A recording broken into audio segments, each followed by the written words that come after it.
warahmatullahi wabarakatuh. Perkenalkan, nama saya Wahyu Endang Mulyaningrum. Saya dari kelas STR D4 Kebidanan Tegal. Di sini saya ingin menyampaikan tentang masalah pada masa nifas, di mana salah satunya yaitu mastitis. Mastitis adalah infeksi payudara. Meskipun dapat terjadi pada setiap wanita, mastitis semata-mata merupakan komplikasi pada wanita menyusui.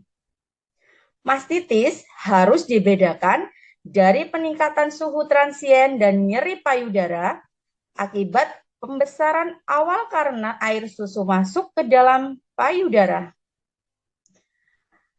Mastitis terjadi akibat invasi jaringan payudara di mana misglandular, jaringan ikat, areola, lemak oleh mikroorganisme infeksius atau adanya cedera payudara.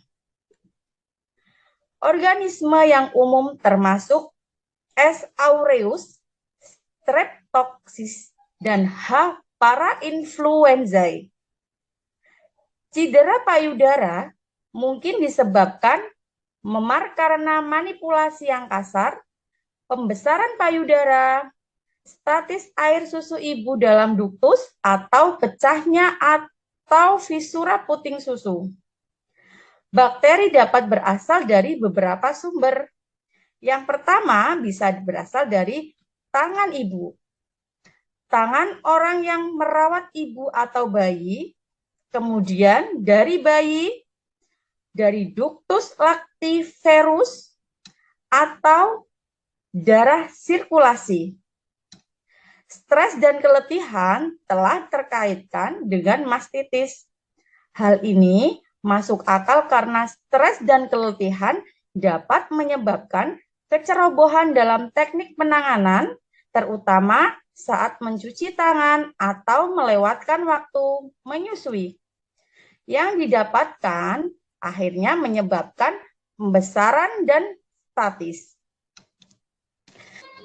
Tanda dan gejala dari mastitis itu sendiri, selain pembesaran berat, prekursor tanda dan gejala mastitis biasanya tidak ada sebelum akhir minggu pertama pasca postpartum. Setelah masa itu, wanita mungkin mengalami gejala-gejala sebagai berikut. Yang pertama, nyeri ringan pada salah satu lobus payudara, yang diperberat jika bayi menyusui. Yang kedua, gejala seperti flu, yaitu nyeri otot, sakit kepala, dan keletihan.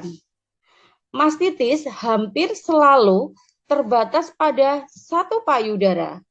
Tanda dan gejala aktual mastitis meliputi yang pertama, peningkatan suhu yang cepat dari 39,5 derajat Celcius sampai 40 derajat Celcius. Yang kedua yaitu peningkatan kecepatan nadi dari ibu. Yang ketiga, ibu akan merasa menggigil. Yang keempat, melesa umum atau sakit kepala. Yang kelima, nyeri hebat, bengkak, terjadinya inflamasi area payudara, terasa keras. Terima kasih, cukup sekian materi mastitis yang saya sampaikan. Mohon maaf apabila dalam penyampaian ada kata-kata yang kurang berkenan. Saya pribadi mohon maaf yang sebesar-besarnya. Wabillahi taufik wal hidayah. Wassalamualaikum warahmatullahi wabarakatuh. Assalamualaikum Ibu. Waalaikumsalam. Selamat pagi Ibu. Silakan duduk Ibu. Dengan Ibu Anis ya Bu ya? Iya Ibu. Iya, baik. Ibu Anis, ada yang bisa saya bantu Bu? Ini loh Bu, kok payudara saya sakit ya Bu ya? Berarti saya itu punya bayi umurnya 2 bulan Bu. Tapi kalau buat menyusui itu sakit sekali Bu, ini mantap Bu. Kenapa itu ya Bu? Baik, kalau boleh saya tahu, Ibu Anis ini hamil yang persalinan yang keberapa ya Bu? Yang pertama. Yang pertama. Tadi 2 bulan ya Bu ya? Berarti Berarti ibu keluhannya payudara terasa kencang dan sakit ya Bu ya? Iya. Baik, Ibu. Terima kasih tadi Ibu sudah menyampaikan keluhan Ibu. Di sini saya ingin menjelaskan bahwa keluhan yang Ibu alami itu biasa dinamakan dengan mastitis Ibu. Di mana mastitis itu biasa terjadi pada Ibu masa nifas. Ya, itu banyak pengaruhnya. Salah satunya dari pertama penggunaan BH yang cukup ketat, kemudian pembersihan payudara, cuci tangan pada saat kita mau memberikan ASI kepada adik bayi itu kurang higienis.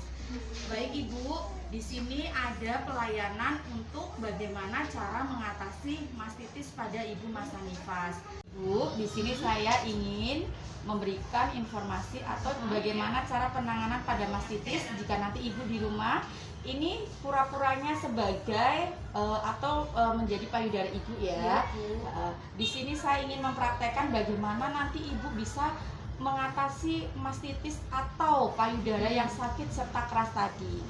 Ibu, yang pertama kita bisa melakukan kompres pakai air hangat pada area payudara dengan menggunakan waslap dan air hangat yang sudah ada di baskom ya Bu ya.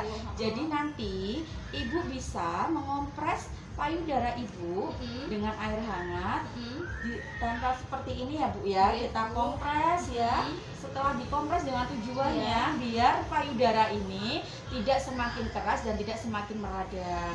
Kemudian setelah nanti dikompres payudara ini, payudara Ibu ya Bu ya, itu kita lakukan pemijatan bisa dengan menggunakan ujung jari kita seperti ini ya Bu ya. Tetapi ingat jangan sampai terkena bagian areola karena bisa menghambat penyumbatan duktus ASI ya Bu ya. Kemudian yang kedua bisa melakukan dengan penyisiran payudara seperti ini Ibu. Iya. Nanti Ibu bisa dipraktekkan di rumah ya Bu ya. Betul.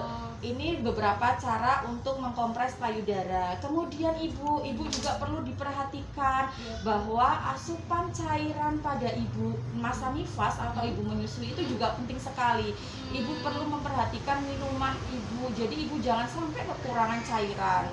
Kemudian ibu juga harus cukup istirahat ibu. Jadi ibu harus cukup istirahat secara berkualitas. Kalau bisa nih Bu, tetap minta dukungan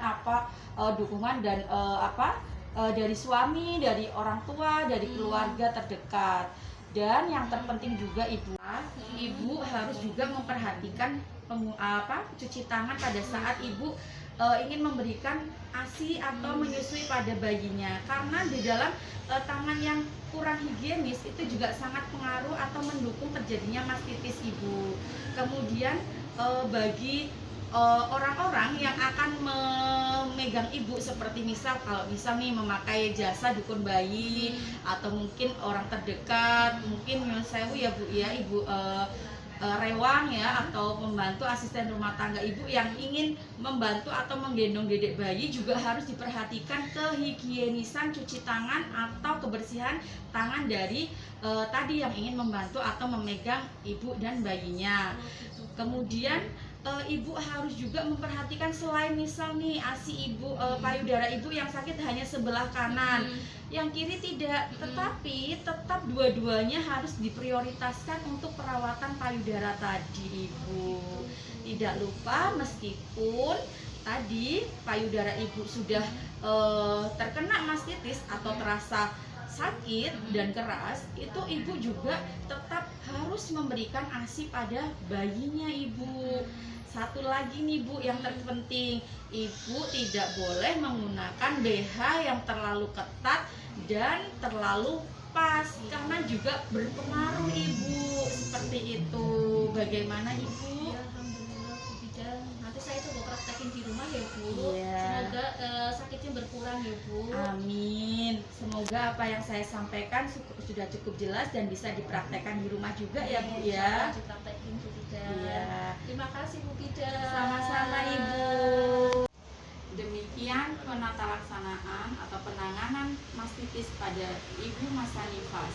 Semoga apa yang saya sampaikan bisa bermanfaat untuk kita semua. Terima kasih. Wassalamualaikum warahmatullahi wabarakatuh.